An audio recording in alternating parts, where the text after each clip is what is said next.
All right, ladies and gentlemen, it's that time for the end of the day PulseWave report with yours truly, the Algo Capitalist, aka the Vulcan, coming to you live from PulseWaveTrading.com, home of the world famous PulseWave Price Trigger reports. All right, so this is what we're looking at right now in the markets. We're going to start off with with gold, of course. Got to take a look at gold first, and as you can see here, still overall sideways movement. All right, not a lot going on here, just sideways, but the bias is still, as you can see, there. All right, it's very interesting when you see what's been going on, what's been happening in the charts, and it's just one of those things, man. This market is still under a correction, and it's still struggling to get back up to the overhead trend line resistance around that 1800 mark. And even though the bulls are keeping the price from plummeting, they're keeping it levitated up here. They're only able to get sideways movement. So no upside production from the rally alert, which is pretty rare. So we'll keep our eye on it and see what happens. But markets are left with nowhere to go. They don't know what to believe. There's so much information out there, and it's spooking the markets. Now, silver on the other side, on the other hand, it's accelerating to the downside, as you can see here.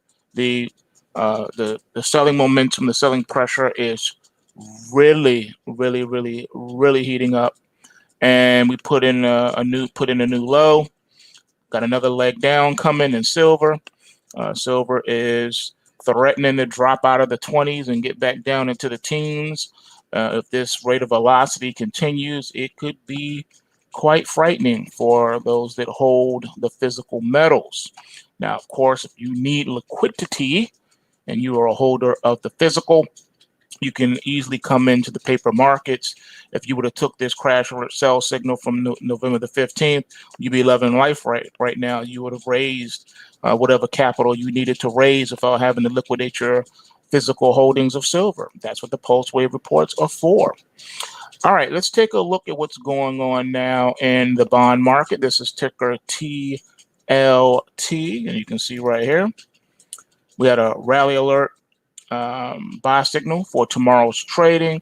Market's still under a corrective status, but it looks like we're going to try to come up here and fill this, at least this gap right here.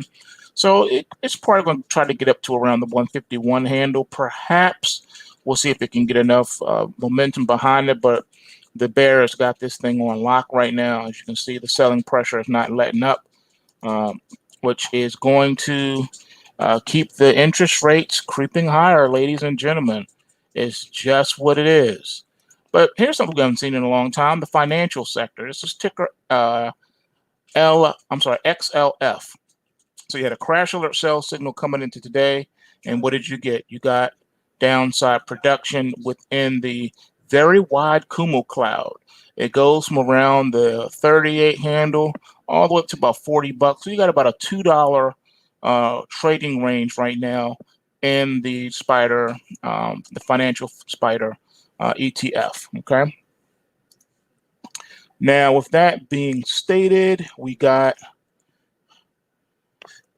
excuse me, take a quick look here at oil.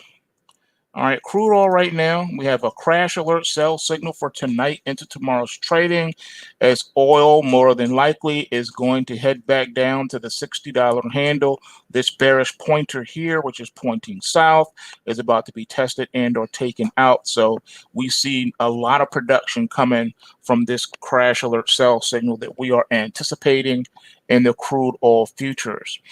You can already get an idea for what that is going to look like. If you take a look at OIH, the crude oil ETF, you got a crash alert sell signal there. And you can see that the market seems well positioned within this red zone to plummet and pull back quite significantly, at least to around the 180 handle, 180-ish. So that's at least a $13 drop from here. So prepare yourself on that one. Okay, the next thing I wanted to show you is what's going on. You want to see the US dollar? Okay, hold on. Give me a second. Give me 1 second to pull that up. See what the US dollar is up to. All right, let's see here.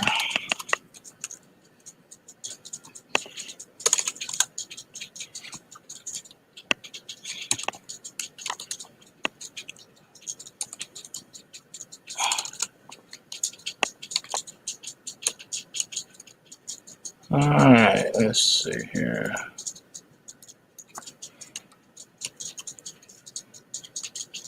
All right. Okay, so the US dollar, as you can see right here, quite powerful indeed. Still at that 96 handle, but it is still under a official correction. But you're not getting that downside follow through that you would expect. So at this rate, though, the bears still are keeping the price muted at this point. Trend line supports at 95, which I think will probably pull back to at this point.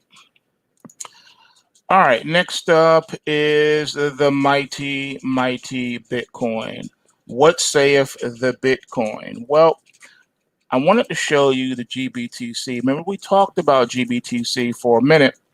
You got these, you got this gap way back on July the 26th of this year that needs to be taken out, which means that GBTC needs to pull back and drop below $31.37. And it's well on its way to do it. You got a crash alert sell signal for tomorrow's trading on GBTC, which is the ETF that tracks the Bitcoin. All right. So I wanted you to see that before pulling up the Bitcoin futures. So you can see here the Bitcoin futures has that same gappage on July 26th that has never been reconciled. So here we go. This one means on the futures, it means that you can expect Bitcoin to drop below 34,420. That's 34,420. That is quite the drop from here. All right. We're looking at a 30, I'm sorry, we're looking at least another 10, 15, maybe even 20,000 points to the downside that you need to look out for, all right, that could be underway, okay? So prepare yourself because this is what the market is looking like. All right, so if you have not subscribed already, you need to go to pulsewavetrading.com so that you can get yourself these reports sent to your dashboard. A lot more information than what I can even put into these end-of-day reports. But suffice it to say, this is what you need. If you are a holder, a stacker of physical gold and silver, you need the PulseWave reports because you never, ever need to relinquish your physicals when you have the paper markets that exist for that purpose. If you need liquidity, instead of selling your physicals, you go into the paper markets and get your liquidity that way. If you hold gold bars and the price of gold is falling, you short the paper market. If you hold physical gold and you need money and the price is going up, you get long the physical market. I'm sorry, the paper market. That's what the paper market is for. You get long and short the paper market to build up that liquidity that you need. It is the alternative to having to sell your physicals. That's what you do here. Same thing that you do with your physicals, gold and silver, you do with Bitcoin as well. You don't have to sell out of your Bitcoin. You can go in and trade the Bitcoin futures very easily. You can even do it on platforms like KuCoin. It's not hard. With that being said, remember, bulls make money, bears make money, and pigs get slaughtered. So remember to take what you can and give not them back. And I'm out. Peace.